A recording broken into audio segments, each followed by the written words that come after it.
বাংলা হোটেলগুলোতে সকালে রুটি বা পরোটার সাথে আমরা যে সুজিটা খেয়ে থাকি, দানাদার সুজি, খেতে ভীষণ মজা। অনেকেই হয়তো জানো না এই রেসিপিটা। চলো রেসিপিটা দেখে নিই। 1.5 কাপ পানি, 1 কাপ চিনি, 4টা সাদা এলাচ দিয়ে এটা চিনিটা গলা পর্যন্ত জাল দিয়ে নিতে হবে। বেশি কিন্তু ঘন করতে যাবে না, সামান্য একটু লবণও দিয়ে দিচ্ছি।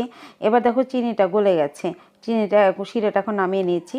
এবার সুজি ভেজে নেব। 1/2 কাপ সুজি এখানে শুকনো খোলায় গোল্ডেন ব্রাউন করে ভেজে নিয়ে তারপর 1/4 কাপ ঘি দিয়ে বাদাম কুচি দিয়ে আবার একটু ভেজে সেই শিরাটা ঢেলে দিলাম।